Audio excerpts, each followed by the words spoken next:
మీ యొక్క ఒపీనియన్ చెప్పే ప్రయత్నం చేయండి. తర్వాత ఇక మేం చేసిన అప్పులు 3.17 లక్షల కోట్లే, బారాస పాలన తెలంగాణకు స్వర్ణయుగం అట.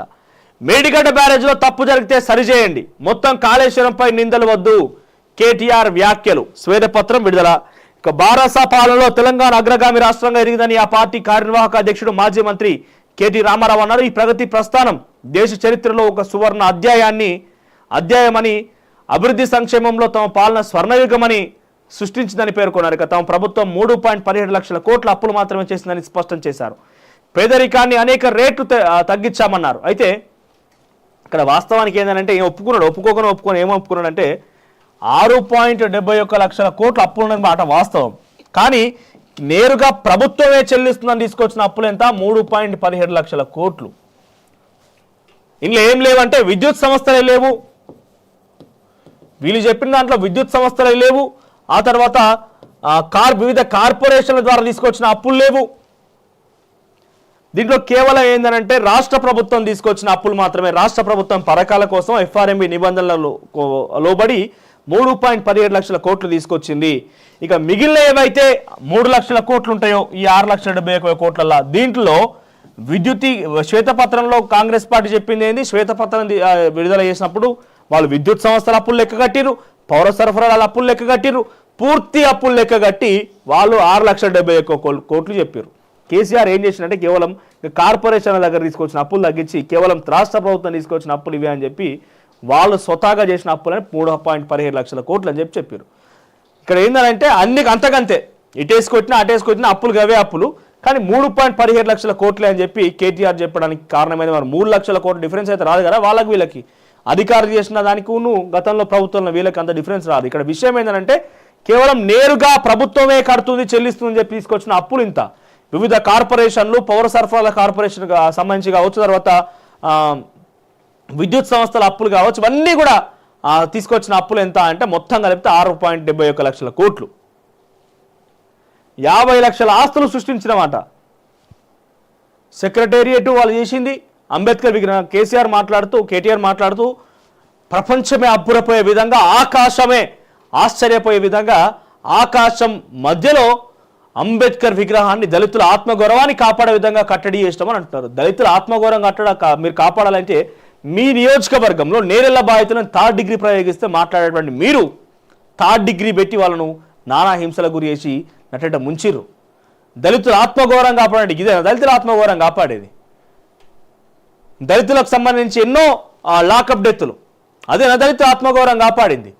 కేవలం విగ్రహం కట్టంగానే కాదు, అంబేద్కర్ అని పేరు పెట్టంగానే కాదు, దానికి సంబంధించి అంబేద్కర్ దళితుల ఆత్మగౌరవం కోసం ఏ రకంగా కాపాడితే వాళ్ళ ఆత్మగౌరవం కాపాడబడుతుందని రిజర్వేషన్లు, లేకుంటే వాళ్ళకి సంబంధించి ప్రత్యేక చట్టాలు, వాళ్ళ హక్కులు ఇచ్చిండో ఆ హక్కులు రాసిర్రు.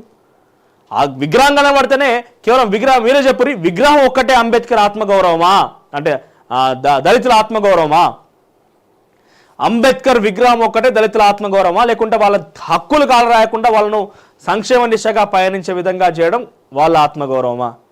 విగ్రహం చాటున అనేక అక్రమాలను కప్పుచ్చే ప్రయత్నం చేసిన కానీ ప్రజలు నమ్మలే.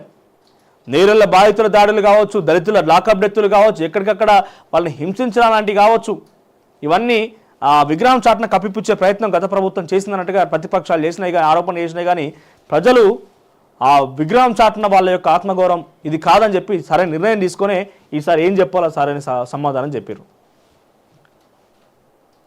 ఇక ఇంటర్ బోర్డు కార్యదర్శిగా శృతి ఓజా, ఎక్సైజ్ కమిషనర్గా ఈ శ్రీధర్ జిఐడికి రిపోర్ట్ చేయాలని రంగారెడ్డి జిల్లా కలెక్టర్ భారతి హోలీకేరికి ఆదేశం. ఇక పౌర సరఫరా శాఖ కమిషనర్గా ఐపీఎస్ అధికారి డిఎస్ చౌహాన్. ఇక పలువురు బదిలీకి సంబంధించిన అంశం ఇది ఈనాడు వార్తాపత్రికల్లో కథనాలు. ఇక ఆంధ్రజ్యోతి విషయానికి వస్తే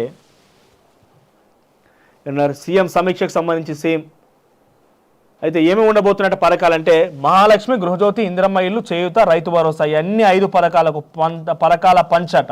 ఈ 5 పథకాలకు సంబంధించి ఏం కావాల్సింది? రేషన్ కార్డే కీలకం. సో రేషన్ కార్డుకి నిబంధనలు పెట్టి రేషన్ కార్డు ద్వారా ఎవరైతే ఎలిజిబుల్ పొందుతారో, రేషన్ కార్డు వస్తుందో వాళ్ళందరూ కూడా ఈ పథకాలు ఇచ్చేందుకు రాష్ట్ర ప్రభుత్వం సిద్ధమవుతున్నది. ఇక స్త్రీ పురుషులకు వేర్వేరు కౌంటర్లు ఏర్పాటు చేస్తుందట. దరఖాస్తులన్నింటినీ కంప్యూటరీకరించి రసీదులు, రేషన్ కార్డు లేకుంటే దరఖాస్తులు అని చెప్పాలి. వాటిని పరిశీలించి అర్హులకు కార్డులు ఇస్తారు.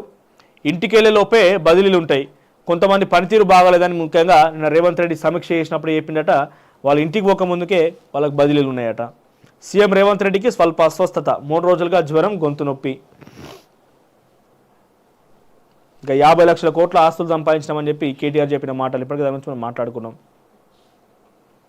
2014లో పేదరికం ఎంత ఉండేనట, 21.9% పేదరికం ఉండేనట. దాన్ని 5.8% తగ్గించిరట. రాష్ట్ర స్థూల రుణం 3.17 లక్షల కోట్లు అయితే 6.70 లక్షల కోట్లుగా చూపిస్తున్నారు. ఆర్టీసీ, విద్యుత్, పౌర సరఫరాలో అప్పులపై అబద్ధాలు. రైతు బీమా లభించిన వారిలో 99.9% సహజ మరణాలే.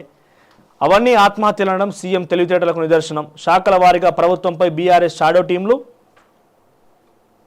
ఇగో శాఖల వారీగా ప్రభుత్వం మీద బీఆర్ఎస్ షాడో టీం రెడీ చేసి పెట్టిందట. ఏ శాఖలో ఎట్లా ఏం పని నడుస్తానని చెప్పి మంత్రుల మీద స్పెషల్గా షాడో టీం రెడీ చేసి పెట్టిందంట. కాంగ్రెస్ది సుపరిపాలన, కక్ష సాధింప, దేనికైనా సిద్ధమే. తెలంగాణ భవన్లో శ్వేతపత్రం పేరిట కేటీఆర్ ప్రజెంటేషన్. ఆ తర్వాత పౌర సరఫరా